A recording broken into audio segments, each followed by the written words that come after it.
नवादा कांड से आप लोग तो अवगत होंगे ही। अब अपराधियों की खैर नहीं है। पुलिस प्रशासन ने शिकंजा कसने के लिए विभिन्न धाराओं में जो है आरोपियों पे केस दर्ज किया है। इन्हीं सब बिंदुओं पे बातचीत करने के लिए हमारे साथ कानूनी विशेषज्ञ शिवनंदन भारती जी हैं। इनसे जानेंगे कि अपराधियों को कितनी साल की सजा होगी।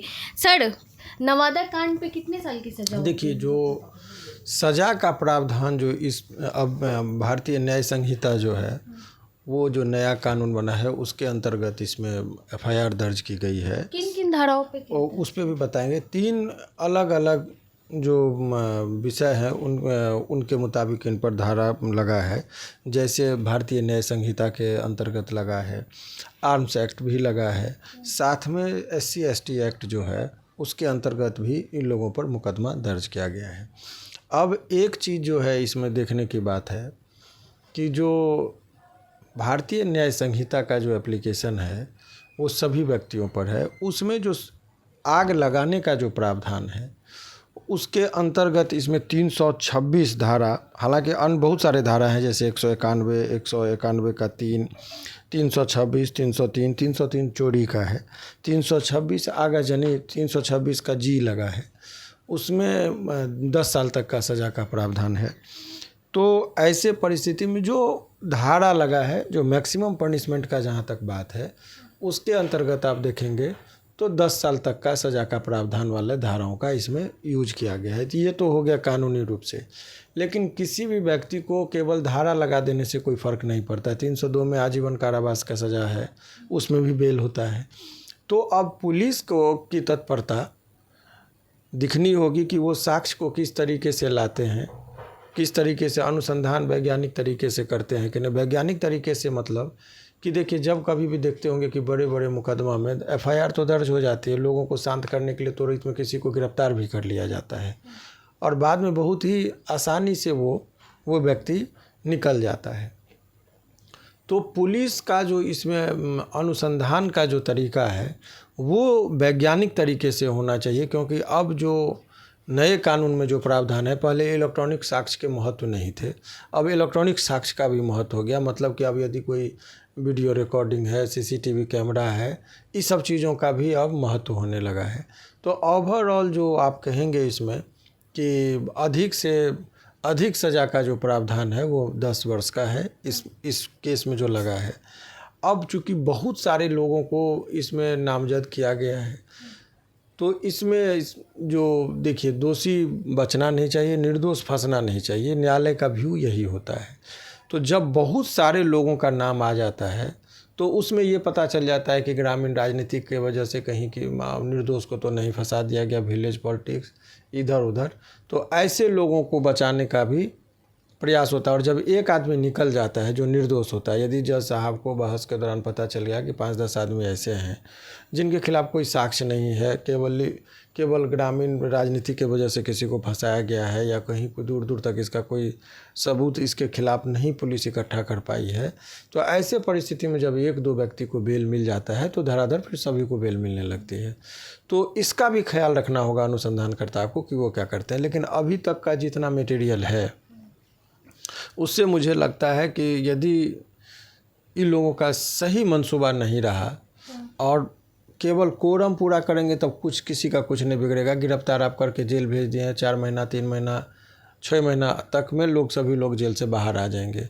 अगर इनको सचमुच सरकार चाह रही है कि सज़ा हो, तो इसके दौरान जब अनुसंधान के दौरान जो है एक लीगल एक्सपर्ट जैसे CBI सब में एक कानूनी सलाहकार होते हैं, उसी तरीके से इस समय यदि नहीं रखा गया तो निश्चित तौर पर जितने भी लोग हैं आप देखेंगे कि हो हल्ला कितना भी हो, राजनीतिक चर्चाएं कितनी हो, लेकिन इसमें आप देखेंगे कि बहुत जल्दी अभियुक्त जो है 6 महीना के अंदर में निकलना शुरू हो जाएगा।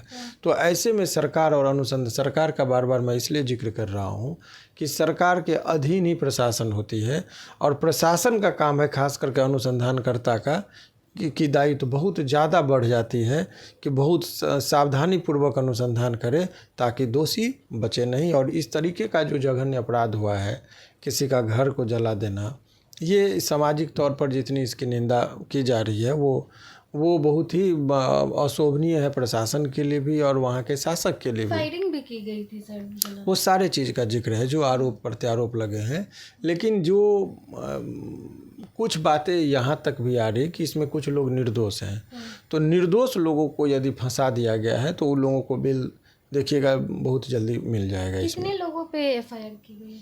देखिए अभी तक जो कार्रवाई की बातें कही गई है वो 15 लोग लगभग गिरफ्तार करके भेजा गया है और अन्य लोग जो लगभग 34 लोगों के आसपास की आंकड़ा बताई जा रही है कि इन लोगों के खिलाफ अज्ञात था चूँकि बहुत लोग, तो 34 लोगों जो है सो इसमें संदेह के घेरे में आ रहे हैं। मुख्य आरोपी नंदू पासवान को बताया जा रहा है सर। हाँ बताया जा रहा है, लेकिन अब सबूत जो है अनुसंधान के दौरान पुलिस क्या इकट्ठा करके लाती है उस पर यह निर्भर करता है। अगर आरोप सिद्ध हो जाते हैं नंदू पासवान ही मुख्य आरोपी है तो कितनी साल की सजा होगी? देखिए सजा का प्रावधान अधिकतम 10 वर्षों का है, लेकिन अधिकतम सजा दे ही देगी पुलिस, इस बात की गारंटी नहीं होती है। माने कोर्ट जो किसी को अधिकतम सजा देगी कि मिनिमम सजा देगी कि मध्य रास्ता अपनाएगी वो कोर्ट के मर्जी पर निर्भर करता है। तो उस टाइम में कोर्ट को कन्विंस करना होता है कि आप जो अनुसंधानकर्ता ने जो अनुसंधान के दौरान साक्ष्य उनके विरुद्ध इकट्ठा किया उस सब के आधार पर